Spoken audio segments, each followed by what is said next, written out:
Hey guys, welcome to Agroecology with Aisha. Today I'm introducing you to one of our beds. This bed has our eggplant and some of our peppers. This is how well it looks after about 2.5 weeks since putting up that electric fence. Before, we had almost nothing in this bed. They were really having a hard time growing because the chickens kept getting in them. But just 3 weeks later, and they're fairly abundant. I want to talk to you about how we use regenerative farming in our beds. So as you can see, the bed kind of looks a little bit of a mess. It's not super pretty. It's got this ground cover in here, which a lot of people would consider weeds. I actually don't pull this because it's providing that ground cover. You want to make sure that you don't see the soil.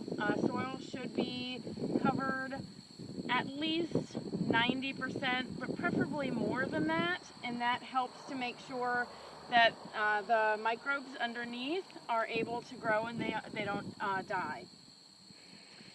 So in this bed, yeah, we've got the eggplants, and as you can see, we've got a whole bunch of eggplants growing.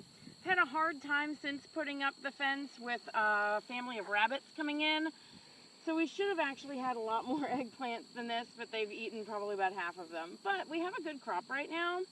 In a couple weeks, I should be able to pick these and have a good amount of eggplant for us. We also have the peppers over there, which are doing fairly well. I don't know if you can see my jalapenos. Each of the jalapenos has quite a few on them. And then we also have this buckwheat, and we use the buckwheat as an intercrop with everything else. So we're not growing the buckwheat for our own consumption, although we could. We're mainly growing it to provide extra nutrients or extra ground cover for the soil. It also helps the bees, and it's just nice to have in there as well. And then this guy is a weed. This guy I was actually going to pick out of here today, but I decided to keep it in to show it to you. I want to show you what the soil should look like in a bed with regenerative farming. So as you can see, you can't really see the roots. It is full of soil, and the soil is kind of the roots and the fungal connection underneath creates this like web that holds the soil together. And if you turn it, you can actually see this white, and that's some of the fungal units right there. So yeah, that's really good. That's what we want to see. We don't want to just pull it out and see roots and nothing else. That means that you need help with your soil.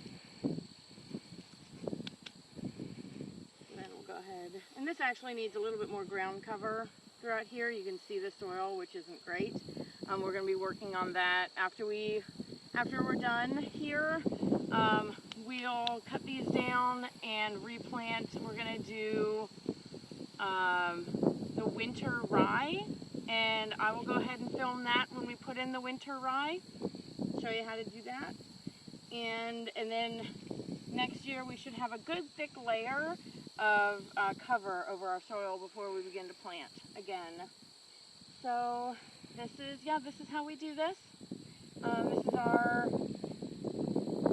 first real year of getting into the regenerative farming within our beds. Last year we started it, but it wasn't quite as good as it is this year. So yeah, if you have any questions about how we do this, please go ahead and put it in the comments, or you can send me a message through Patreon or the blog. But thank you, and I'll see you next time.